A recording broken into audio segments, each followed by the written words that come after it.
이 시간에 예배를 해주신 여러분들 주님의 이름으로 환영합니다. 이 시간을 예배드리기 전에요, 우리 같이 잠깐 기도하고 우리 두 손 좀 모았으면 좋겠습니다. 오늘 부활주일인데 이 시간에 함께 예배하지만 또 우리 흩어져 예배하는 식구들이 있는데, 하나님 어느 곳에 있든지 정말 부활의 주님, 생명의 예수 그리스도 만나는 은혜들도 허락해 주시도록, 교통하시는 하나님의 성령이 이 시간 우리 예배 가운데도, 또 우리 흩어져 예배하는 모든 식구들 가운데도 하나님의 은혜를 부어달라고 우리 함께 기도하시고요.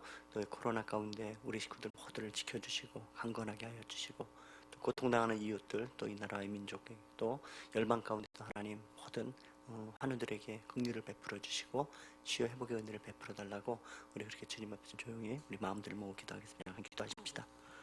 감사하신 아버지 하나님, 귀한 부활주일입니다.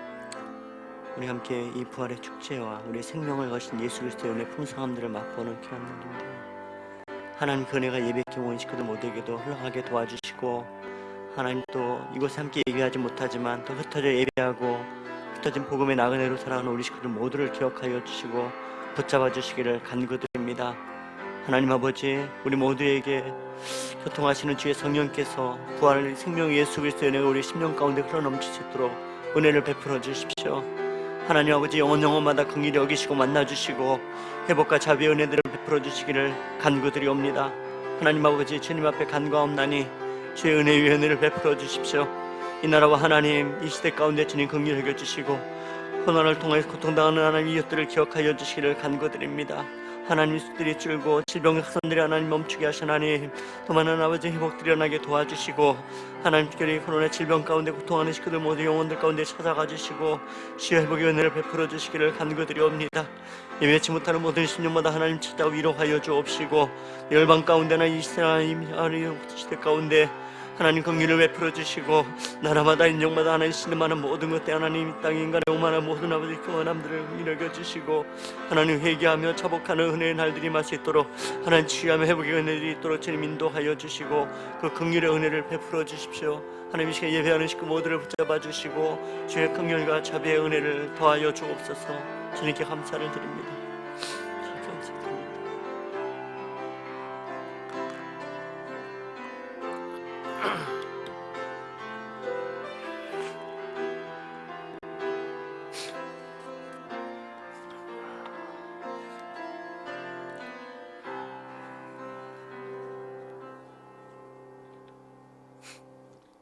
오늘 2020년 4월 10일 부활주일입니다. 우리 주님 앞에 또 부활의 주님에 대한 영광과 또 은혜의 풍성함들을 가지고 예배하는 시간 되시면 좋겠습니다. 우리 다 함께 묵도하심으로 하나님 아버지 앞에 예배로 나아가도록 하겠습니다.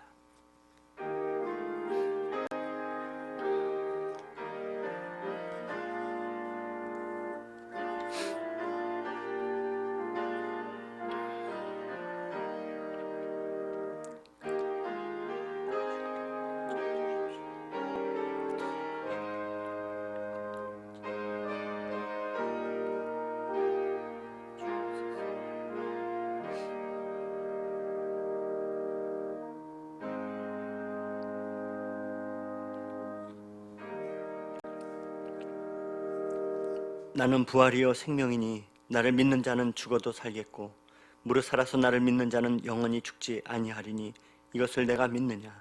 이르되 주여 그러하외다. 주는 그리스도시요 세상에 오시는 하나님의 아들이신 줄 내가 믿나이다. 아멘. 모든 사망의 권세를 깨뜨리고 생명의 부활로 첫 열매로 우리의 생명을 인도하시는 예수 그리스도의 이름을 찬양합니다. 주님, 이 시간도 거룩한 주일을 맞이하고 부활주일을 맞이하며 주 앞에 드려지는 예배 가운데 주의 성령께서 함께하여 주옵소서. 하늘의 영광 보좌를 바라보며 예수 그리스도의 이름을 찬송하는 모든 주의 백성들의 예배를 기쁘게 받아 주옵시되, 하나님, 또 오늘 함께 예배하지 못하지만 흩어진 나그네로 하나님 주님의 삶의 자리 가운데서 예배하는 우리 모든 식구들을 기억하여 주시고 동일하신 교통하시는 주의 성령의 은혜가 함께하여 주옵소서. 예배를 받으시는 께 감사를 드리옵고 예수 그리스도 이름으로 기도드렸습니다. 아멘.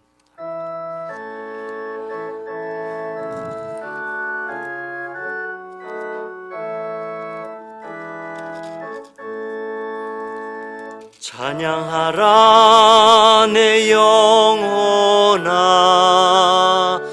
찬양하라 내 영혼아. 온 마음과 정성 다하여 주 찬양하라. 경배하라 내 영혼아. 경배하라 내 영혼아. 온 마음과 정성 다하여 주 경배하라. 성시교도문 133번 부활절의 시로 교독하겠습니다. 하나님께서 그를 사망의 고통에서 풀어 살리셨으니 우리 주 예수 그리스도로 말미암아 우리에게 승리를 주시는 하나님께 감사하노니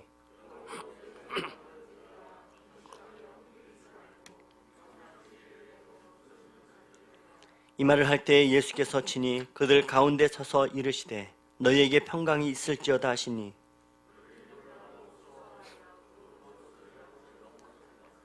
예수께서 이르시되 어찌하여 두려워하며 어찌하여 마음에 의심이 일어나느냐.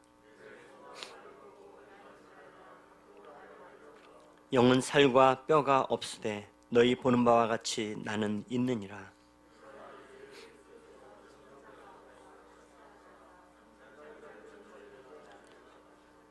예수께서 이르시되 나는 부활이요 생명이니 나를 믿는 자는 죽어도 살겠고 무릇 살아서 나를 믿는 자는 영원히 죽지 아니하리니 이것을 내가 믿느냐.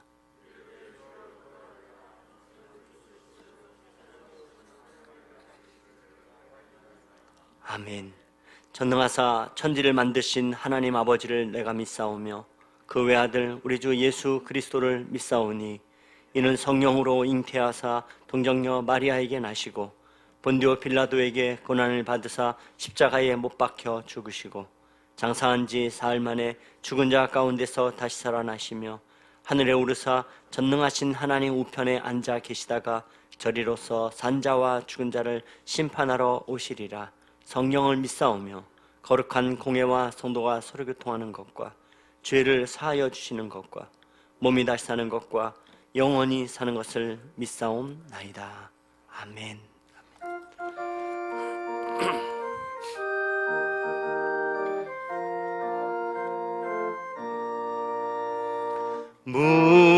무덤에 머물러 예수 내 구주 새벽 기다렸네. 예수 내 주 원수를 다 이기고 무덤에서 살아나셨네. 어두움을 이기시고 나와서 성도 함께 길이 다스리시네. 사셨네 사셨네 예수 다시 사셨네. 헛되이 지키네 예수 내 구주. 헛되이 봉하네 예수 내 주. 원수를 다 이기고 무덤에서 살아나셨네. 어두움을 이기시고 나와서 성도 함께 길이 다스리시네. 사셨네 사셨네 예수 다시 사셨네. 거기 못 가두네 예수 내 구주. 우리를 살리네 예수 내 주. 원수를 다 이기고 무덤에서 살아나셨네. 어두움을 이기시고 나와서 성도 함께 길이 다스리시네. 사셨네 예수 다시 사셨네.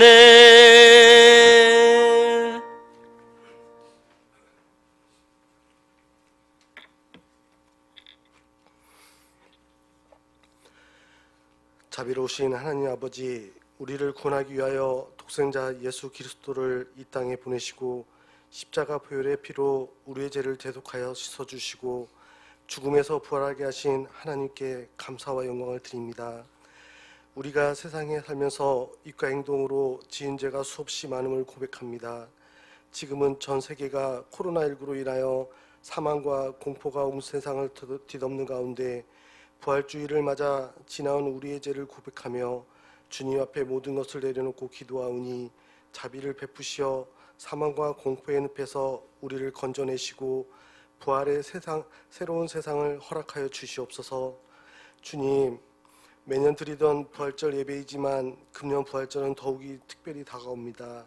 코로나19로 인해서 오늘 또 많은 교회들이 부활의 기쁨을 온라인상에서 예배로 나아가며 가장 성대하게 치러졌던 부활절 예배가 너무도 소박하고 조용하게 지나가며 또한 사회적 거리로 인해서 성도들끼리도 함께 만나 부활의 기쁨을 나눌 수 없는 부활절이지만 그렇게 더욱더 이 예배가 얼마나 값지며 소중한 것인지를 깨닫게 되는 요즘입니다.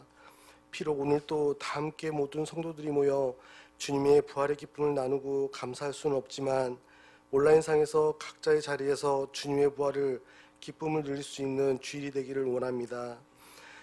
하나님이 창조하신 이 땅에서 하나님 말씀대로 살지 아니하고 환경을 파괴하고 생태계를 교란하고 세상을 오염시키고 돈과 명예와 권력만을 우상으로 섬기고 살았던 저희들의 타락한 삶을 성령의 불로 깨끗이 태워주시고 새 생명과 새 빛으로 저희를 부활하게 하여 주시옵소서. 하나님이 지으신 창조 질서에 따라 오직 말씀과 기도와 찬양으로 십자가의 사랑과 영혼의 생명수이신 주님만을 바라보게 하옵소서. 이 재앙과 위기 앞에 십자가의 사랑과 용서로 위기를 극복하게 하시고 전쟁도 전염병도 하나님께서 속한 것으로 하나님 한 분만이 해결해 주실 것을 굳게 믿으며 온 민족이 각자의 처소에서 기도하며 이 사태를 이기게 하옵소서. 주님, 코로나19로 인하여 견딜 수 없는 고통과 절망 속에서도 이번 4.15 총선을 맞아 자유주의, 민주주의, 시장경제를 회복시켜 주시고 정의와 공의가 살아있고 자유의 대립을 떠나 새로운 대한민국을 이끌어갈 지도자를 선출을 하기를 원합니다. 이번 총선에서 선출된 지도자들이 나라의 희망찬 미래를 위해 열심히 일하고 정치적으로 나라가 안정되게 하여 주시옵소서. 주님, 말씀 전해주신 목사님과 교육자들께도 늘 건강을 허락하여 주시고 영적, 육적으로 강건함을 허락하여 주셔서 주님의 일을 하실 때에 조금도 부족함 없을 수 있도록 주님께서 붙잡아 주시옵소서. 그리고 하루빨리 모든 예배가 정상화될 수 있도록 코로나19로부터 저희 한국과 세계를 지켜주시고 교회가 세상에서 비판과 비난의 소리의 중심이 아닌 세상 속에서 빛과 소금의 역할로 자리매김할 수 있도록 주님께서 역사하여 주시옵소서. 오늘 드려지는 이 부활절 예배를 주님께서 기쁘게 받아주실 믿사오며 살아계신 예수님의 이름으로 기도드리옵나이다.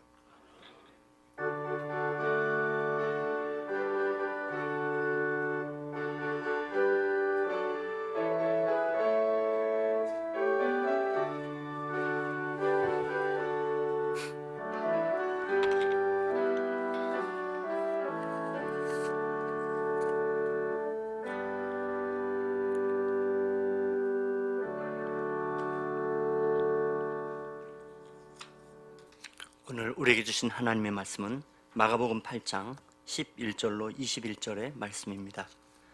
신약성경 66면 마가복음 8장 11절로 21절의 말씀을 제가 봉독합니다. 바리새인들이 나와서 예수를 신란하며 그를 시험하여 하늘로부터 오는 표적을 구하거늘 예수께서 마음속으로 깊이 탄식하시며 이르시되 어찌하여 이 세대가 표적을 구하느냐 내가 진실로 너희에게 이르노니 이 세대의 표적을 주지 아니하리라 하시고 그들을 떠나 다시 배에 올라 건너편으로 가시니라. 제자들이 떡 가져오기를 잊었음에 배에 떡 한 개밖에 그들에게 없더라. 예수께서 경고하여 이르시되 삼가 바리새인들의 누룩과 헤롯의 누룩을 주의하라 하시니 제자들이 서로 수군거리기를 이는 우리에게 떡이 없음이로다 하거늘 예수께서 아시고 이르시되 너희가 어찌 떡이 없음으로 수군거리느냐 아직도 알지 못하며 깨닫지 못하느냐 너희 마음이 둔하냐 너희가 눈이 있어도 보지 못하며 귀가 있어도 듣지 못하느냐 또 기억하지 못하느냐 내가 떡 5개를 5,000명에게 떼어 줄 때에 조각 몇 바구니를 거두었더냐 이르되 12이니이다 또 7개를 4,000명에게 떼어 줄 때에 조각 몇 광주리를 거두었더냐 이르되 7이니이다 이르시되 아직도 깨닫지 못하느냐 하시니라. 아멘.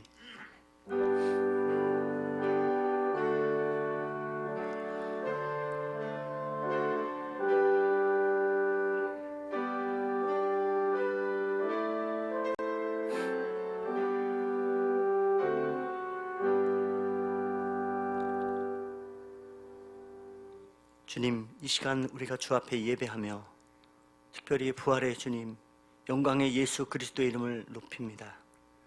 하나님, 우리 예배가 얼마나 소중하고 복되고 귀한 것인지 이 시간 하나님 우리의 마음들을 모두오고 주님 앞에 예배하는 심령마다 부활의 주님, 생명의 예수 그리스도 앞에 우리 영혼이 머무르고 하나님의 거룩하심 앞에 우리의 영혼들을 세워주시기를 간구드립니다.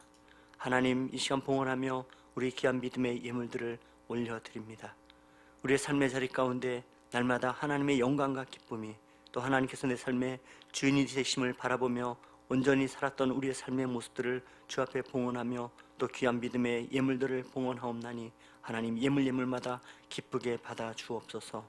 하나님 복음과 주의 나라 위하여 쓰임받도록 축사하여 주옵시되 하나님 드려진 예물마다 하나님 영광의 은혜를 더하여 주옵소서. 흩어진 나그네와 같이 살아가는 우리 식구 모두를 기억하여 주시고 어느 곳에 있든지 항상 하나님 앞에 감사하며 주의 영광과 은혜의 삶들을 살아갈 수 있도록 기름 부어 주옵소서.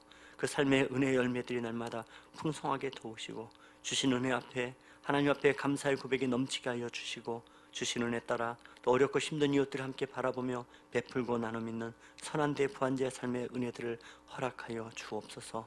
하나님, 오늘 특별히 부활주의를 맞이하며 주님 앞에 예배합니다. 예수 그리스도 생명의 부활의 주님이 우리의 심령 가운데 가득히 임하기를 주 앞에 간구드립니다. 코로나로 인하여서 어렵고 힘든 시절들을 살아가지만은 하나님 잔잔히 우리의 심령 가운데 부활의 예수 그리스도의 생명의 은혜가 풍성하게 임하게 도우시고 그것이 살아가는 우리의 능력의 전부가 되게 도우시고 예수로 말미암아 복음으로 예수로 하나님의 영광을 위해 살아가는 우리의 삶의 모습들이 어느 곳에 있든지 그렇게 주님의 기쁨과 영광이 될 수 있도록 하나님 은혜를 베풀어 주옵소서. 이 시간도 우리가 주의 말씀 앞에 서기를 원합니다. 하나님의 성령이 친히 말씀하여 주시고 교통하시는 주의 성령께서 각 사람의 심령마다 새롭게 하여 주옵소서.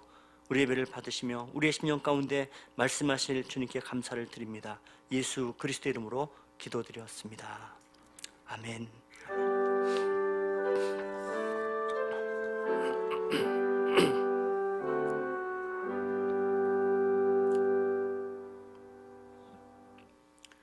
이 시간 우리가 또 부활주일 예배를 특별히 드리는데 또 하나님 앞에 나와서 우리 함께 그 부활의 주님에 대한 감사 또 영광 기쁨의 모든 것들을 나누는 귀한 시간이지만은 우리가 함께 모여 예배하지 못합니다.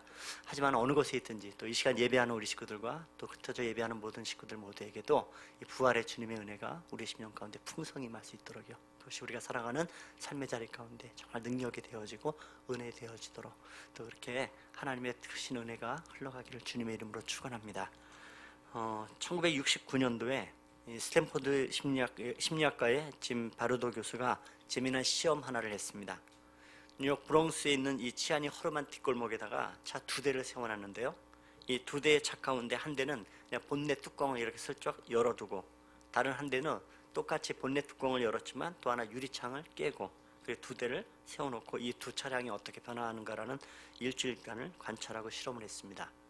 일주일 이후의 결과는 이 본넷 뚜껑만 열어놨던 차는요, 일주일 이후에도 그냥 거의 손상 없이 그렇게 깨끗하게 보존되어져 있었는데, 본넷 뚜껑이 열려 있었고 유리창이 깨어졌던 차는 더 많이 훼손되어지고 사람들이 그것에 휴지나 쓰레기도 버리고 또 이 배터리나 라디에이터나 이런 부품들은 뜯어가고 거의 그냥 폐차 수준의 그런 차로 전락이 되었습니다.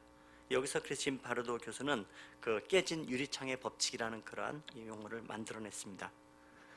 그래서 이 이론을 바탕으로 해서 어느 교수님이 뉴욕의 이 치안 질서를 잡는데 활용을 했습니다. 1980년대에 이 뉴욕은 연간 한 60만 건 이상의 그 중범죄 사건들이 일어나고 있었고, 특별히 치안 문제로 골치 앓고 치안 문제 때문에 가장 골치 아픈 거리 중에 한 가지는 바로 뉴욕 지하철의 문제였습니다.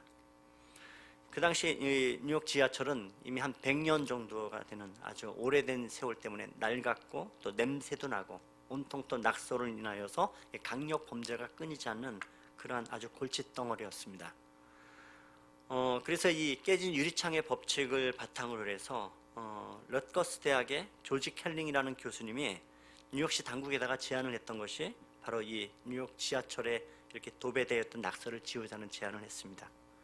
우리 앞으로 작심을 하고 한 5년여 동안에 이 그려진 낙서들을 전부 다 지우자고 제안을 했습니다. 시당국이 처음에서는 뭐 그까지 낙서 하나 지운다고 해서 뭐 도시의 치안이 잡힐까 어림없을 텐데, 그래서 그냥 그래도 해보자라고 이야기를 했고, 정말 그래서 이 교통국장과 이 교수님이 중심이 되어져서 정말 작심을 하고 5년 동안에 그 당시 운영됐던 한 6,000대 정도의 이 뉴욕 지하철에는 모든 그 낙서들을 지우고 역사들을 깨끗이 하고, 낙서를 해놓으면 또 지우고 그렇게 낙서가 사라질 때까지 끊임없이 그렇게 끈기를 가지고 지워나갔습니다. 그리고 약 한 5년여의 세월이 지나고 난 이후에 정말 이렇게 뜻밖이라 할 만큼의 기대 이상의 효과들을 가져올 수 있었는데요.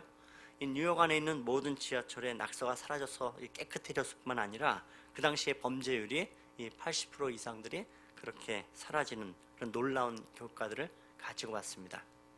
이 깨어진 유리창의 법칙은 우리에게 영적 교훈들을 삼을 만한 것이라 생각되어지는데요. 특별히 오늘 우리가 하루를 실패했다고, 또 우리의 신앙들이 걸려 넘어졌다고 해서 영적인 상태를 방치해서는 안 된다는 것입니다. 하루 실패했다고, 또 우리의 신앙들이 걸려 넘어졌다고 해서 좌절하거나 낙심하지 아니하고 다시 예배를 통해서 우리의 심령을 새롭게 하고 깨끗이 해나간다면 우리의 영혼이 반드시 예수의 이름으로 세워지는 줄로 믿습니다. 여러분, 특별히 오늘과 부활절을 맞이해서요, 우리의 죄를 위해서 죽으시고 또 그 죽음의 권세에 머무르지 아니하시고 이 어둠의 권세를 깨뜨리신 생명의 부활 되신 예수 그리스도께서 우리의 영혼 가운데 함께 하시며 우리 영혼들을 일으켜 세우시고 또 그러나 우리의 삶이 일어나시기를 높으신 주님의 이름으로 축원합니다. 유대인의 이 탈무드에는 이런 이야기가 있습니다. 인간의 머릿속에는 두 개의 방이 있다라고 얘기합니다. 하나는 기억의 방이 있고 하나는 망각의 방이 있다라고 이야기를 합니다. 그래서 우리가 기억하고 싶은 것은 이 기억의 방에 집어넣고 또 잊어버리고 싶은 것은 망각의 방에 그렇게 집어넣는다라고. 그래서 우리는 어떤 일들을 기억하기도 하고 어떤 일들은 망각하기도 한다고 이야기를 합니다. 이 말은 일반적으로 보면 참 타당하고 맞는 이야기입니다. 그렇지만 이 이야기를 좀 더 깊이 들여다보면 이 말이 이렇게 항상 맞는 말은 아닙니다. 왜냐하면 우리는 압니다. 우리의 기억과 이 망각의 기능에도 때로는 이 혼란과 혼돈이 일어나는 것을 우리가 압니다. 망각의 방에 이렇게 집어넣고 잊었으면 좋겠는데 어떤 것은 잊혀지지 않은 슬픔이 있고 아픔이 있습니다. 어려서 받았던 상처들, 또 부부간에 주고받았던 상처들, 수많은 관계 속에서 받았던 이런 상처들은 우리가 지우개로 지울 수만 있으면 지울 텐데 내 마음속에서 불쑥불쑥 일어나는 수많은 이 상처들이 나를 힘들게 하는 이런 기억을 우리는 많이 가지고 있습니다. 또 반대로 평생 내가 잊지 않고 이건 정말 두고두고 내가 간직하고 싶은 너무도 소중한 추억인데 오히려 그런 것들을 우리가 너무도 쉽게 또 너무도 자주 잊어버리는 모습들을 또 보게 됩니다.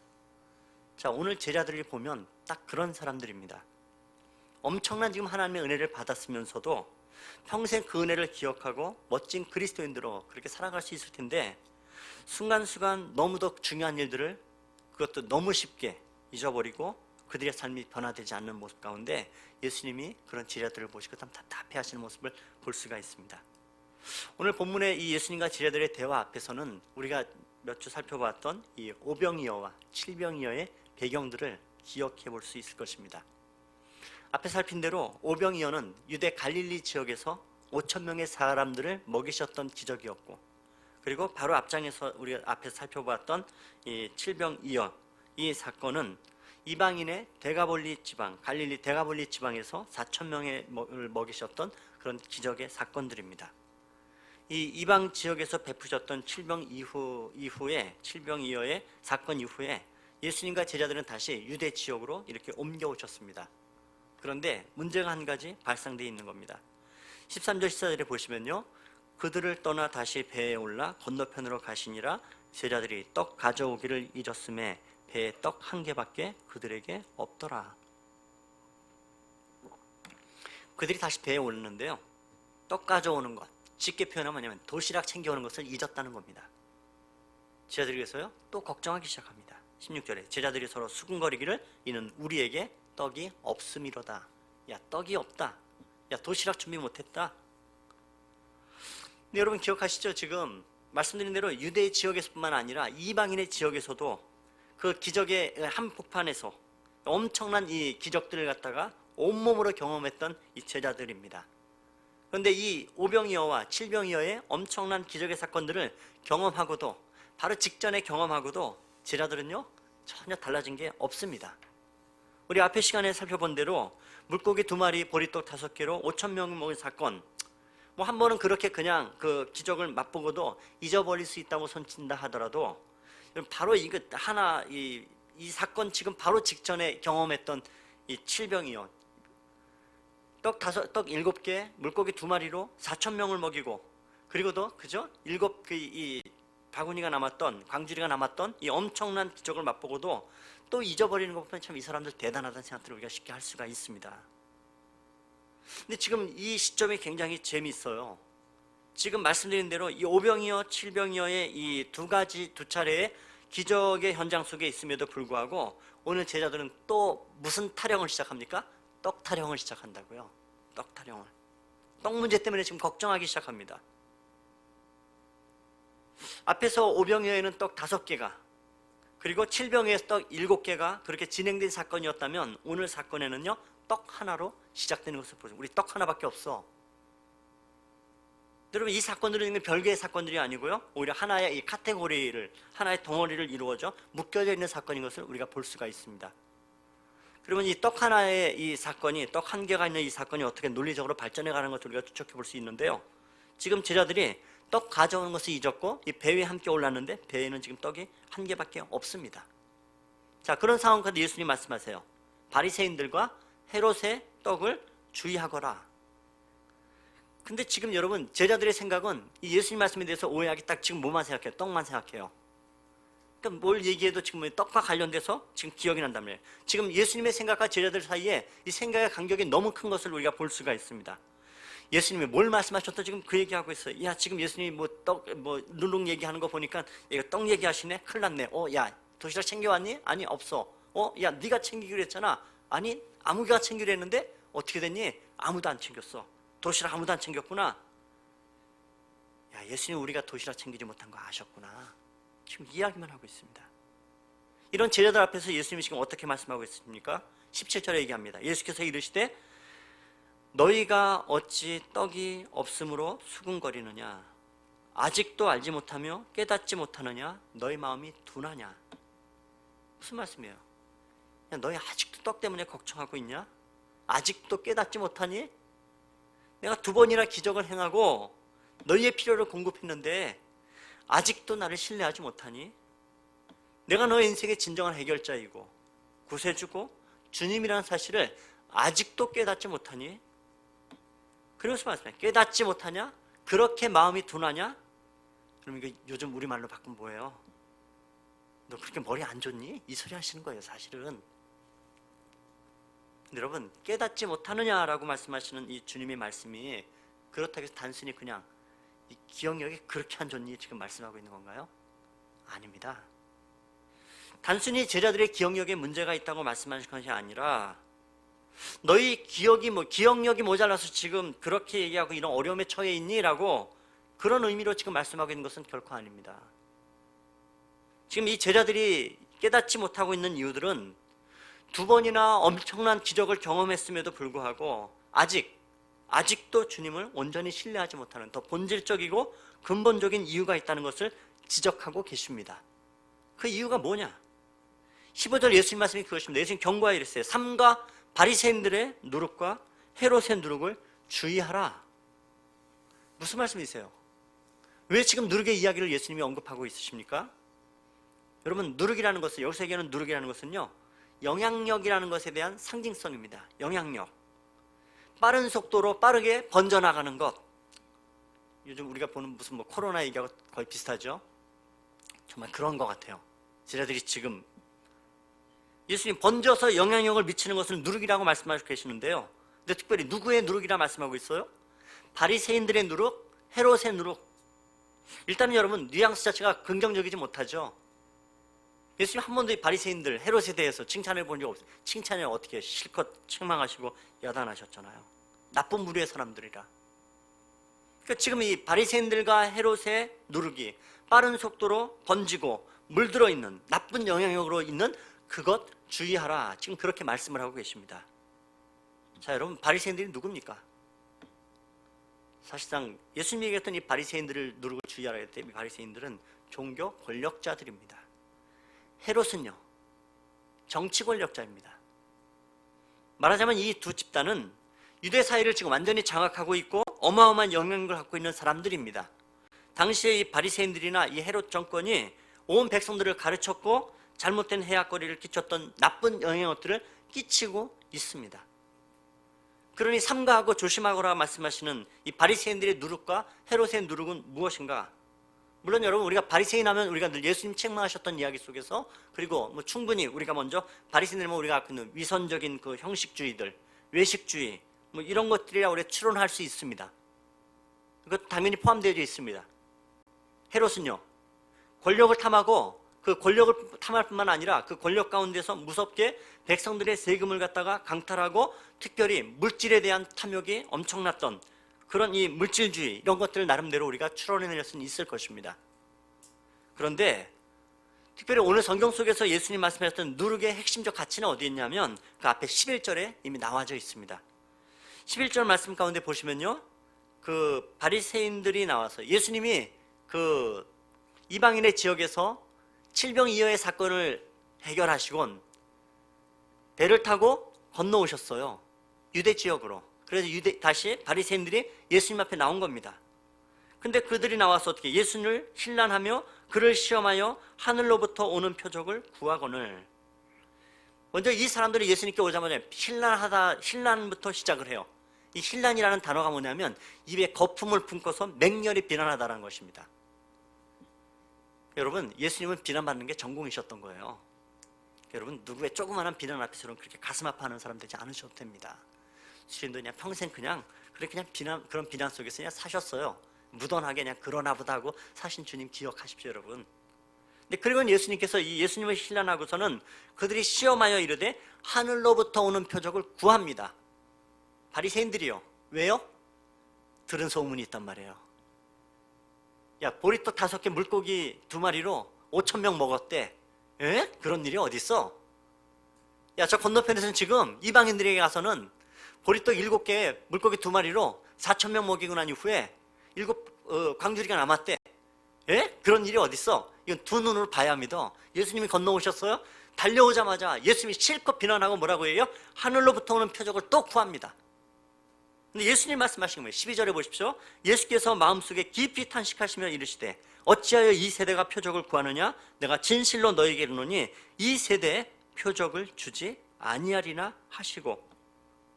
예수님 뭐라고요? 표적을 주지 아니하시리라. 그 얘기입니다. 너희에게는 표적 보여줄 거 없다. 그러면 여러분, 지금 대하하는 이 대하법상에 있어서 논리적으로 보시면 이 바리새인들이 구했던 이 표적이 굉장히 중요한 이슈가 되어져 있는 것을, 이슈가 걸려 있는 것을 보게 됩니다.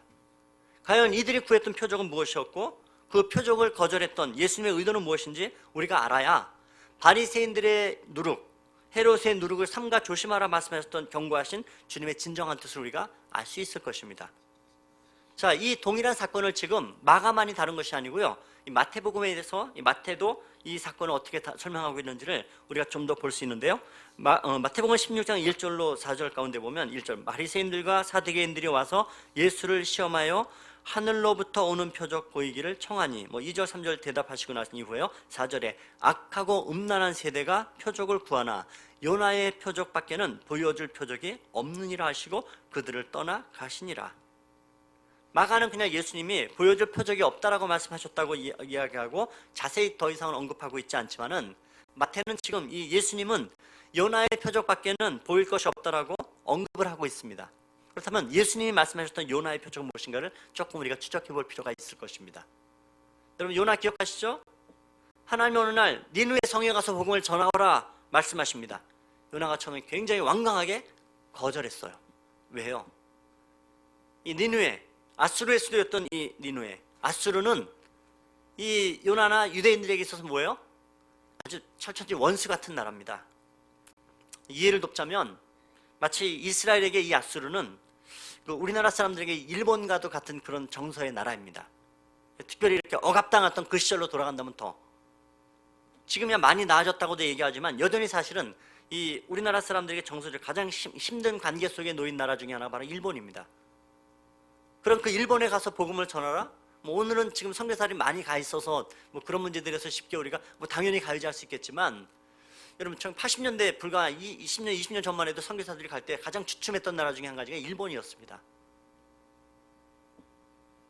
그만큼 썩 그렇게 지금도 관계들이 이렇게 불편한 속에 놓이는 게 우리의 정서인 것처럼 딱 그 원수의 나라, 지금 억압하고 있던 그 아수르에 가서 복음을 전하라? 항상 폭력적이고 억압하고 짓누르고 있던 나라. 요나가 그 소리, 하나님의 소리를 듣는 순간 어떻게 해요? 예수님 가져오시는 그냥 불편하고 싫은 겁니다. 싫은 거예요. 야, 그 나라, 그 원수의 나라 한복판에 서서 그들을 구원하기 위해서 복음을 전하는 하나님의 명령 앞에 선뜻 나갈 이 선지자들이 없습니다. 요나도 어떻게 해요? 니느웨로 가라 했더니 정반대 다시스로 내빼기 시작했습니다. 하나님께서 그런 요나를요 물고기 뱃속까지 밀어 넣으시면서 그렇게 요나를 계속 밀어붙이셨어요. 결국 어떡합니까? 원수의 나라, 원수의 도시 니느웨로 가서 복음을 전합니다. 그래서 요나가 니느웨 가서 복음을 전하는데 복음을 전하긴 전하는데요 정말 억지로 전해요. 웃긴 것은 요나가 복음을 전했다기보다는 그 복음의 내용은요 저주에 가까운 것을 퍼부어댔습니다. 요나서 3장 4절에 보시면 요나가 그 성읍에 들어가서 하루 동안 다니며 외쳐 이르되 사흘 일을 40일이 지나면 니느웨가 무너지리라 하였더라.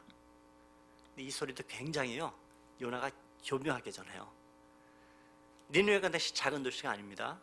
사흘을 다녀야지 복음을 전할 수 있는데 사흘 다니는데 하루 동안 그것도 다니면서 그냥 다니면서요 그 어떤 학자 되게 재밌게 설명을 하더라고요. 니느웨가 무너진다 이렇게 전했던 것도 아니래요. 어떤 동네 가서는 니느웨 그래놓고 사라져요. 그 다음에는 그 옆에 동네 가서 멀리 떨어져서 어떻게 해요? 니느웨 가 그리고선 또 사라져요. 그리고 어떤 데 가서는 문어 그리고선 더 이상 얘기 안 해요. 그래서 딴 데 옮겨가서 어떻게 해요? 지리라. 뭔 얘기하는지도 모르는 거예요. 근데 내용은 알아요. 요나는 니느웨가 하나님의 심판으로 멸망될 거야 소리 하고 싶은데 그 소리조차도 이 사람들이 듣고 혹시 역사 일어나냐 해서 니느웨가 무너질 거야. 하나님이 다니는 데마다 사람들이 웬 요나가 나와서 얘기를 하기 시작하니까 사람들이 궁금해요. 자기들끼리 들어요. 야 뭐라 외치는 거야? 몰라. 자기들끼리 모였어요. 이것저것 조각을 맞춰봤더니 뭐예요? 니느웨가 무너지리라 그 소리였다는 거예요. 요나의 마음도 이해되고요. 더 재밌는 건 뭐예요? 거의 딱 한 말 한마디 그것도 온전하게 전했던 이 말 한마디에 니느웨가 무너지리라는 이 저주의 말을 퍼붓는데 사흘 길을 다니며 진지하게 전해야 될 이 소리를 하루 동안에 꼴랑 엉터리처럼 그렇게 흉내만 내며 전했는데 더 황당한 건 뭐예요? 억지로 흉내만 냈는데 사람들 말할 것도 없이요 이 니느웨는 짐승들까지 울부짖고 회개했다라는 거예요. 그 역사가 일어난 겁니다. 그러자 여러분 요나가 이해가 안 되는 거예요. 거꾸로 자기가 기껏 복음 전해놓고도 야, 이 소리에 어떻게 회개가 가능해? 또 거기다가 다른 사람도 아니고 이 이방인들, 이 철천지 원수들이 은혜를 받고 회개를 한다? 에이, 말도 안 돼. 여전히 어떻게 요나 그걸 현실적으로 받아들이지 못해요. 그러니까 어떻게 자기가 한 말에 대해서 니느웨가 무너지리라. 정말 요나 믿었던 거예요. 니느웨 무너질 거야. 하나님이 그 소리 했던 이유는 회개하고 돌이키라 얘기했는데 요나는 어떻게 해요? 무너지고 너희 망할 거야 소리에만 자기의 마음이 꽂혀 있어요. 지금 자체는 지금 황당해요. 자기가 볼 때. 이 상황 가운데요, 하나님이 박넝쿨로 요나에게 메시지를 주시죠. 니느웨가 회개시켰지만 요나는 자신의 주된 메시지, 니느웨는 멸망당하리라. 정말로 요나는 하나님이 그 도시를 회개시킬 거에 대한 확신이 아니었고요. 그의 확신은 뭐예요? 니느웨가 멸망당할 거야. 그 소리만 믿고 있어요. 망하는 꼴을 보려고 해요. 성 밖으로 나가서 주저앉아서 기다리고 구경하기 시작해요. 근데 문제는 그 성 밖으로 나가서 그렇게 앉아서 구경하고 있는데 죽을 것 같은 햇볕이 내려지니까는 너무 힘들고 고통스러워요. 근데 그러다 하나님이 갑자기 박넝쿨을 자라서 햇볕을 가리우세요. 너무 감사하니까 요나가 어떻게 해요? 하나님께 할렐루야 하고 외쳐대기 시작해요. 그런데 하룻밤 사이에요, 벌레가 이 줄기를 갉아먹어버렸어요. 하나님이 하신 일이죠. 잎사귀가 다 사라졌어요. 그것 때문에 아주 그냥 입이 대빨 나오고서는 막 원망을 퍼붓기 시작해요. 요나가 참 순진하고 재밌어요. 보는 게 전부인 사람처럼 보여져요. 이면이 없이 참 단순해요. 이런 요나에게 하나님 말씀하시는 거예요. 야, 너 참 웃긴다. 야, 그 박농풀 누가 심었냐? 지금 요나는 지금 박농풀 사랑했기 때문에 하나님께 그냥 이렇게 입이 나와 있단 말이에요. 야, 그 박농풀 누가 자라게 했니? 하나님이 더 잘하시잖아요. 그래, 내가 자라게 했다. 너는 네가 심지도 않고 거두지도 않았던 그 박농풀 하나 없어졌다고 그렇게 생난이를 치고 있냐? 그러면서 하시는 말씀이 뭐예요? 지금 내가 창조한 좌우를 분별하지 못하는 죽어가는 저 니느웨 사람에게 복음을 전하라고 했는데 너 어떻게 그렇게 엉터리로 그 복음을 전하냐? 그래도 나는 좌우를 분별하지 못하고 죽어가는 그들을 나는 구원한다. 이게 하나님 말씀입니다. 여러분, 요나의 표적은 뭡니까? 물론 당연히 물고기 뱃속에 들어갔다가 사흘 만에 살아났던 부활의 상징성을 우리에게 보여주는 요나의 생명도 우리에게 이야기하는 것뿐만 아니라 지금 정말 여러분, 요나의 마음속에 무너져야 될 것이 무엇입니까? 요나의 마음속에 무너뜨릴 수 없던 것은 무엇입니까? 유대주의라는 것이었어요. 이 바리새인들과 헤롯의 누룩은 무엇이냐 하면 철저하게 이들에게 이기적인 민족주의를 깔고 있는 사람들입니다. 이미 우리가 앞서서 살펴보셨죠? 7장과 8장에 예수님의 사역이 지금 어디서 이루어지고 있었습니까? 이방인의 땅에서요. 예수님의 사역은 유대를 뛰어넘어서 이방인에게까지 들락날락하면서 예수님 복음을 전하고 계셨습니다. 철저하게 그랬죠? 칠병이어의 사건, 입이 어눌하고 귀가 막혔던, 앞을 보지 못하는 전부 다 이방인의 사람들을 치유하시는 예수님을 누가 봤습니까? 제자들이요. 자, 그런데 문제는 칠병이어의 사건이 일어났던 이 이방인 갈릴리 지방에서의 이방인들에게 먹이셨던 이 사건에 대해서 이 제자들은 바리새인들이 갖고 있던, 유대인들이 똑같이 그렇게 바리새주의, 유대주의로 물들어 있는 그런 제자들의 마음은 불편했던 겁니다. 이방인들에게 이런 일들이 생겨? 적어도 이들의 마음에 밑바닥에 깔려있는 것은 그거예요. 이방인들에게 유대인과 같이 똑같이 먹이시고 하나님 말씀을 전하시고 이방인들에게 사흘 동안이나 떠나지 않고 하나님의 은혜의 말씀을 받고 있다는 사실이 너무너무 충격적입니다. 뭘로요? 불편함으로요. 싫은 거예요. 이방인들이 우리가 똑같이 하나님 말씀을 듣고 배우고 칠병여를 통해 생명의 떡을 먹는 똑같은 체험을 했지. 은혜. 이방인들이 구원을 얻어 이방인들이 하나님의 백성이 된다는 사실을 받아들이는 게 너무너무 불편한 거예요. 이건 말도 안 되는 거지. 지금 제자들 마음속에 그 마음이 깔려있단 말이에요. 이런 이 제자들의 생각 앞에 예수님 말씀이 바리새인들과 헤롯의 누룩을 주의하거라. 일단 여러분, 마가복음에는 예수님께서 바리새인들과 헤롯의 누룩을 주의하라 얘기하지만 우리 살펴보는 마태복음 16장에 비교해보면 거기서는 바리새인들과 사두개인들의 누룩을 주의하라 말씀하십니다. 여러분, 바리새인이나 아니면 헤롯이나 사두개인이나 이 세 부류의 사람들은요 절대로 친해질 수 없는 사람들이에요, 서로 간에. 근데 이들은 바리새인들을 통해서 종교적 기득권을, 또 이 사두개인이나 아니면 이 헤롯이나 똑같이 예수님 보셨던 건 뭐냐 하면 권력과 물질주의로 물들은 이 기득권, 이런 것들을 놓지 않으려는 생각에 동일함들을 가지고 있던 사람들이었습니다. 특별히 이들의 생각에서 동지가 될 수 있던 순간은 이방인들의 관계 철저하게 민족주의로 똘똘 뭉쳐져 있는 사람들. 그러니까 그 누룩은 바로 편견과 유대주의, 이런 것들이 그들 안에 꽉 차 있다는 거예요. 그러니까 오늘날로 우리에게 설명되면 이렇게 얘기할 수 있을 것입니다. 여러분, 우리가요 그리스도인이 돼요, 예수를 믿어요, 소위 신앙생활을 오래 해요. 나름대로의 신앙을 안다라고 생각하고 나름대로 은혜 받는 법, 또 신앙을 바라보는 법, 신앙생활하는 방법, 교회 생활하는 법, 모든 것들을요 알아요. 그래서 그것을 아는 건 괜찮은데 그것만으로 유일한 자기의 기준을 삼아버려요. 그리고 어떻게 합니까? 다른 카테고리들은 완전히 저주하고 판단하고 정죄하는 생각으로 가득 차 있는 겁니다.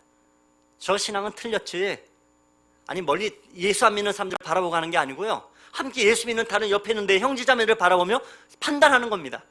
저건 틀려먹었지, 저건 아니지, 저건 저주를 받지.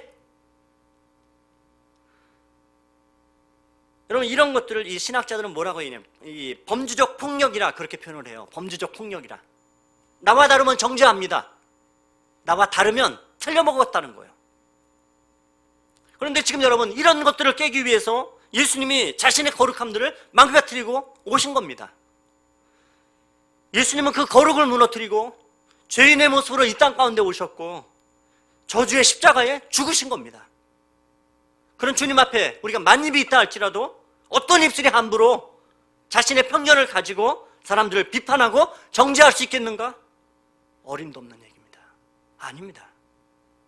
저는 그 배경을 가지고 마가복음 8장 오늘 말씀으로 돌아와서 보십시오. 11절에 그 바리새인들이 지금 나와서 예수님을 신뢰하면서 하늘에 오는 표적을 구해요. 예수님, 어찌하여 표적 구하냐? 이 세대 표적 보일 거 없다. 너희 지금 기적 떡이나 얻어먹는 그런 표적을 지금 구하고 있니? 기적이나 베풀기 위해서 이 땅에 온 줄 아니? 아니다. 13절에 보시죠. 그들을 떠나 다시 배에 올라 건너편으로 가시니라. 그들을 떠나서 한 배에 오르시고 건너편으로 가세요. 여러분, 지금 이 한 배에 올랐다는 것은 딱 상징적으로 뭘 보여줍니까? 한 배를 탔대요. 하나의 공동체죠. 예수님과 12제자 하나로 묶여있는 한 공동체입니다. 딱 그걸 너무도 상징적으로 잘 보여줘요. 지금 한 배를 타고 한 공동체에 실려서 지금 바다 건너편으로 갑니다. 근데 그 순간에 제자들이 떡 가져오기를 잊었음에 배에 떡 한 개밖에 그들에게 없더라. 여러분, 재미있게 표현되어 있어요. 떡 한 개밖에 없더라. 굉장히 해학적 기록을 하고 있는 겁니다. 여러분, 배에 떡이 지금 몇 개예요? 하나예요. 이 말은 제자들도 맞아요. 예수님도 맞아요. 실제로 떡은 하나뿐이에요. 근데 여러분, 그 배 안에 있는 진짜 떡은 누굽니까? 예수님이요. 예수님이요. 이미 요한복음 6장에 예수님 말씀하셨죠. 이 오병이어 사건 통해서 내가 하늘로서 내려온 생명의 떡이라. 마가가 너무 재밌게 배에 떡 하나밖에 없더라. 예수님을 보자면 생명의 떡, 예수님은 정말 한 분이 그 배 안에 계세요. 지혜들이 볼 땐 지금 물리적 떡을 못해요. 우리 떡이 없다고 얘기해요. 똑같은 떡을 보면서 말이죠. 이 배에 오른 제자들도 진정한 생명의 떡이신 예수님과 한 배를 탄 공동체의 사람들인데, 그럼에도 불구하고 제자들은요 생명의 떡에는 관심이 없는 겁니다. 물리적 떡에만 관심이 있어요. 야, 큰일 났다. 떡 안 갖고 왔는데, 도시락 준비 안 했는데 어떻게지? 서로 수군거려요. 왜요? 야, 네가 갖고 오기로 했잖아. 네가 챙겨오기로 했잖아. 떡이 없어. 큰일 났네. 예수님 뭐 드시지? 야, 우리 뭐 먹냐? 떡이 없음이로다. 떡이 없음이로다. 제자들은 자기들의 물리적 떡이 하나뿐임을 알고 자신들이 함께 배에 오른 사람들은 얘기합니다. 먹을 떡이 없어. 도시락이 없어. 진짜 떡이 없나요, 여러분? 마가는 지금 고발하고 그 배에 진짜 떡이 있어라고 얘기하고 싶은 겁니다. 마가는 그 배 안에 그 사람들이 먹고도 너무도 남을 만한 떡이 정말 있어. 여러분, 사실 이들은 당연히 얘기해야 됩니다. 우리에겐 떡이 없다. 그래, 맞아. 그렇지만 우리에게는 생명의 떡이신 예수님이 계시지. 오병이어를 베푸셨던 예수님, 칠병이어를 베푸셨던 이 예수님, 생명의 떡에 예수님이 계시지. 그럼 됐지. 이게 정상적인 반응인데 제자들 반응은 뭐라고요? 떡이 없네. 큰일이네. 우린 다 굶어 죽었네. 여러분, 그런 제자들에게 예수님이 지금 5병이요 7병의 떡을 상기시켜 주고 있잖아요. 이 질문이 굉장히 지금 절묘해요. 조금 긴데 여러분, 우리 같이 다시 읽읍시다. 17절부터 21절까지 말씀을요, 우리 천천히 같이 읽겠습니다. 예수께서 아시고 이르시되 너희가 어찌 떡이 없으므로 수군거리냐. 아직도 알지 못하며 너희 마음이 둔하냐. 너희가 눈이 있어도 보지 못하며 귀가 있어도 듣지 못하느냐. 또 기억하지 못하느냐. 내가 떡 5개로 5,000명에게 떼어줄 때 조각 몇 바구니를 거두었더냐. 이르되 12이니이다. 또 7개를 4,000명에게 떼어줄 때에 조각 몇 광주리를 거두었더냐. 이르되 7이니이다. 이르시되 아직도 깨닫지 못하느냐 하시니라. 여러분, 이 두 사건 잘 기억하시죠? 오병이어로 몇 명을 먹이셨다고요? 5,000명을요. 몇 바구니 남았다고요? 12바구니요. 떡 7개로 몇 명을 먹이셨어요? 4,000명 먹이셨대요. 생명의 떡이신 예수님께서 많은 사람들을 먹이시고 몇 광주리 남겼어요? 7광주리. 지난번에 얘기했죠? 바구니보단 광주리가 훨씬 더 큰 거라고 엄청나게 남겼어요. 근데 여러분, 5병이어와 7병이어의 사건들을 우리가 앞에서 얘기하며 공통적인 것이 한 가지 더 있잖아요. 물고기 2마리. 우리가 앞에서 떡과 물고기를 갖다가 있음에도 우리 계속해서 사실은 제가 여러분에게 함께 말씀을 나누면서 떡에 초점을 맞춰서 이야기하고 물고기 언급들을 안 해왔어요. 자, 여러분, 이 물고기는요, 지금 이 마가복음은요, 특별히 이 복음서 중에 제자들이 제일 먼저 그 마가가 첫 번째로 기록된 것을 흔히 학자들이 마가복음이라 이야기합니다. 복음을 처음, 예수님이 하늘로 가신 후에 복음을 전하기 시작하면서 예수의 생명의 복음을 이야기하기 시작할 때 마가복음이 제일 먼저 쓰여진 책이에요. 초대교회 성도들에게는 지금 이 마가복음을 기록한 이 마가복음을 손에 붙잡고 늘 읽고 있는 사람들이에요.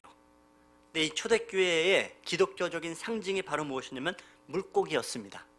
당시의 물고기의 표시는 초대교회 성도들에게 있어서는요, 익투스, 이 물고기 헬라말로 하면 익투스라고 얘기하는데요. 그림 띄워보실래요?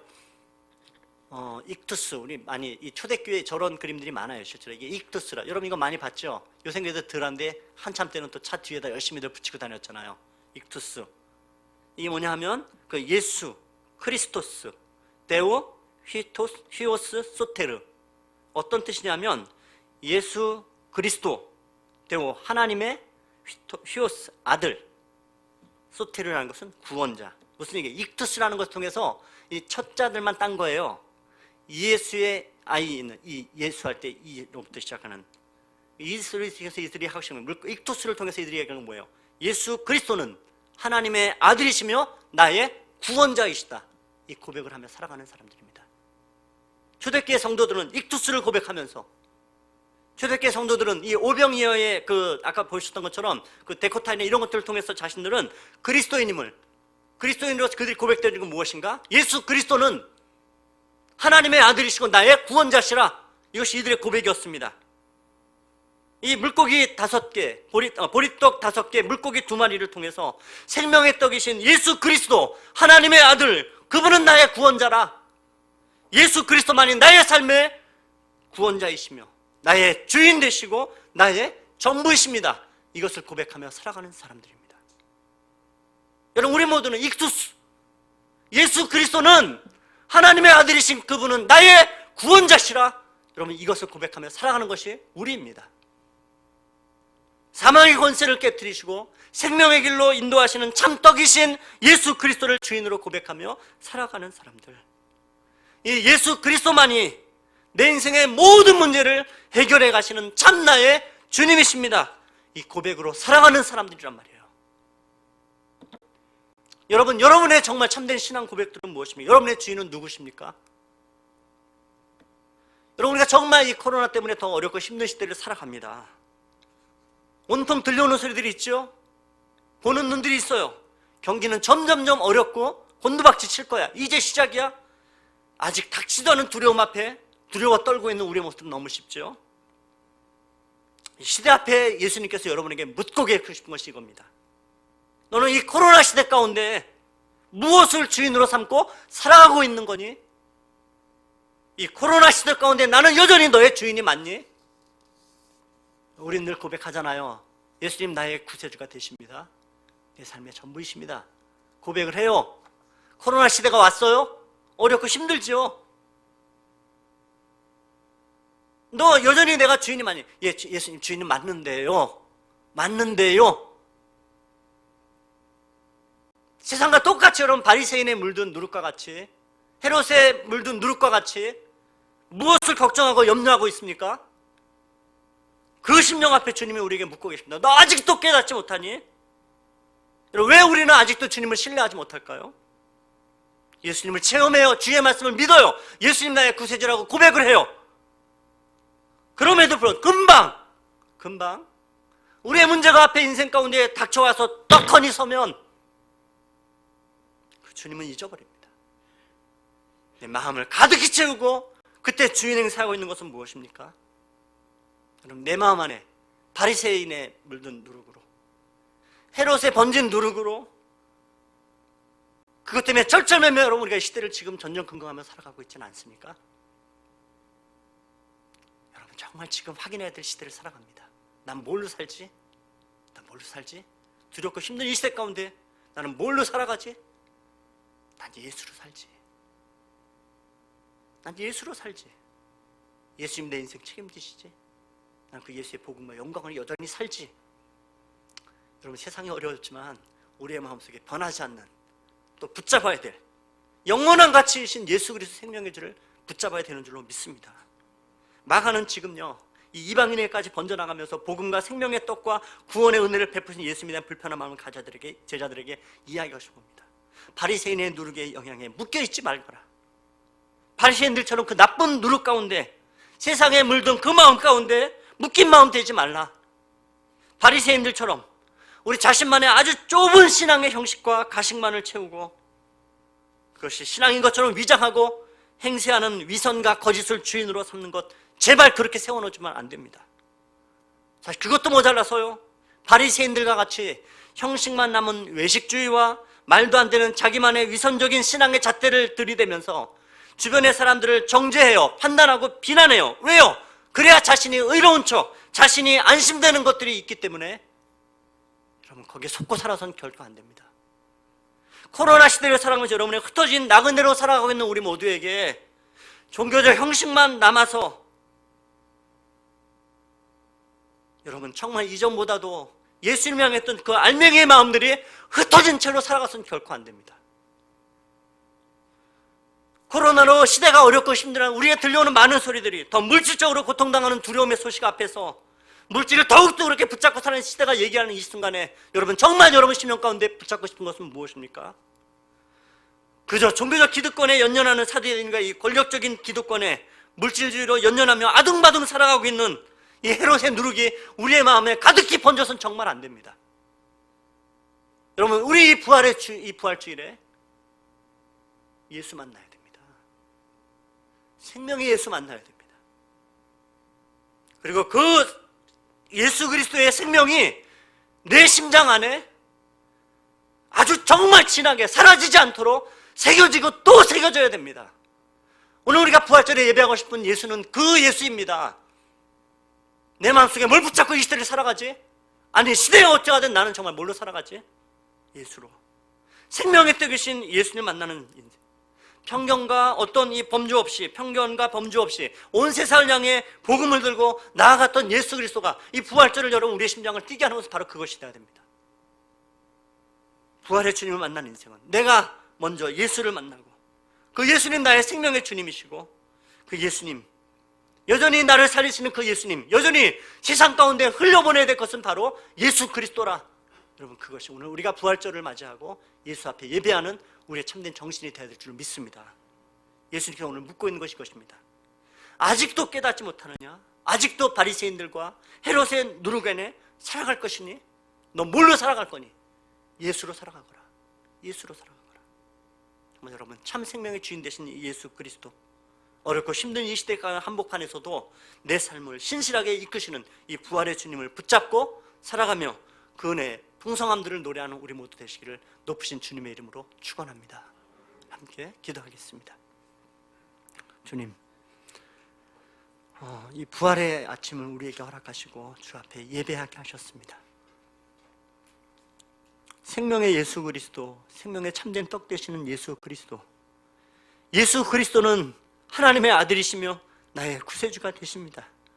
이 고백이 이 부활의 아침에, 이 부활절에 예배하는 우리 사랑하는 식구들 모두의 동일한 고백인 줄 믿습니다.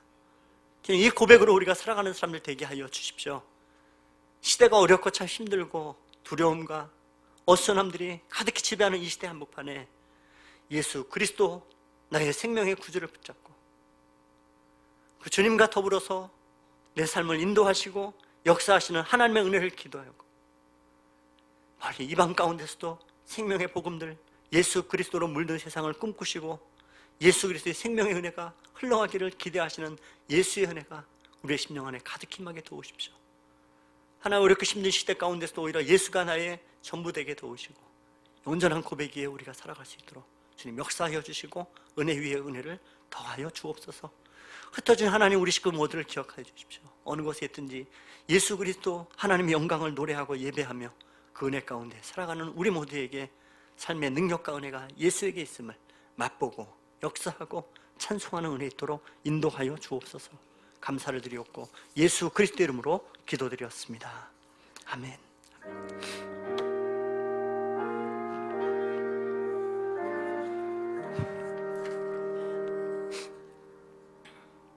예, 감사드립니다. 교회 수전합니다. 오늘 부활주일입니다. 우리 함께 모여서 예배하지 못하지만 여러분 정말 어느 곳에 있든지 오늘 말씀처럼 예수 그리스도의 생명의 주를 붙잡고요, 다시 한번 힘있게 일어나는 우리 성도님들 모두 되시기를 주님의 이름으로 축원합니다. 오늘 예배 가운데 여러분 또 헌금하실 때도 함께 동일하게 헌금 드리시대요. 특별히 오늘 부활주일만 부활절 헌금은 여러분 이 광고에 보신 것처럼 이름 뒤에다가요 0이라는 숫자를 하나 좀 기재해 주시면 저희가 그럼 부활절 헌금으로 또 이렇게 구분하도록 하겠습니다. 온라인으로 이렇게 헌금하신 분들도 참고해 주시면 감사하겠고요. 예, 나머지 광고들은 주로 참고하실 때 바라기는 오늘 이제 이 예배 마치고 나면 우리 장로님들 잠깐 모이겠습니다. 그래서 잠깐 예배에 대해서 의논하고요. 조속히 또 저희가 또 예배하는 방법들을 계속해서 강구하고 있는데, 그래서 지금 정부도 이야기하고 있는 사회적 거리도 조금 안전하게 그런 것들을 유지하면서 우리가 예배하는 방법들을 조금 찾아보려 합니다. 여러분도 함께 기도해 주시면 감사하겠고요. 그래서 힘들고 어려운 시대까지 이런 복음으로 예수로 살아갔으면 정말 좋겠습니다. 예, 우리 또 광고들 또 다른 것도 주보 또 참고해 주시면 감사하겠고요. 우리 다 함께 우리 말씀 기억하면서 찬송가 171장 하나님 앞에 드리도록 하겠습니다.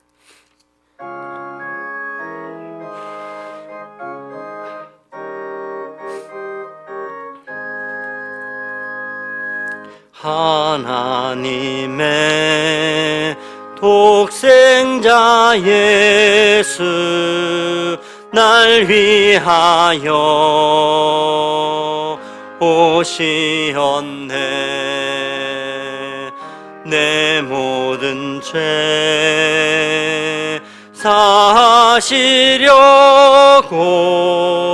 십자가 지셨으나 다시 사셨네. 살아계신 주 나의 참된 소망 두려움이 사라지네. 사랑의 주네 갈 길 인도하니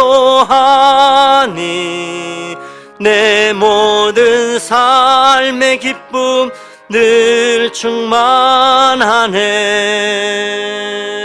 주 안에서 거듭나누리 기뻐하며 찬양하리. 가슴 속에 넘치는 확신 우리의 가는 길에 소망 넘치네. 아멘. 살아계신 주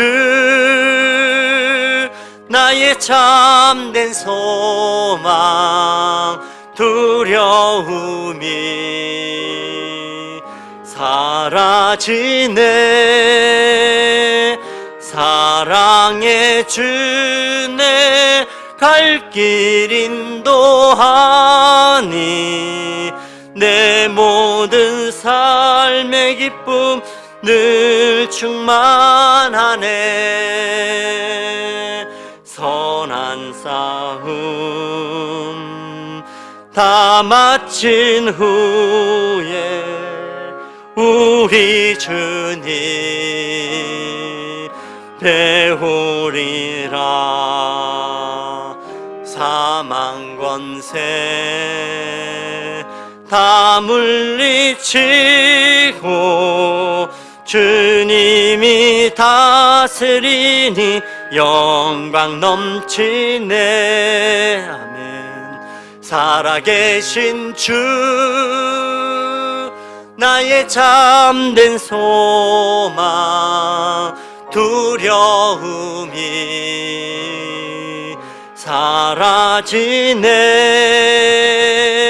사랑의 주내 갈 길 인도하니 내 모든 삶의 기쁨 늘 충만하네. 기도합니다. 이제는 부활의 권세가 되시는 우리 주 예수 그리스도의 크신 은혜와 하나님 아버지의 무한하신 사랑하심과 성령 하나님의 감화 감동하심이 참된 생명의 떡이 되시며 예수 그리스도 나의 구주 나의 하나님이라 온전한 고백으로 예수를 붙잡고 역사하심과 인도하심 은혜들을 맛보고 주님을 찬송함으로 살아가기를 원하는 이 시간 고개 숙인 주 백성들과 우리 상원의 심령들 위에와 두고 온 가정과 일터 위에 이 나라와 이 민족과 북녘 땅에 신음하는 동포들과 열방과 농어촌락도 부르신 곳마다 충성하는 모든 하나님의 사람들에게 이제로부터 영원토록 함께 하시기를 축원하옵나이다. 아멘.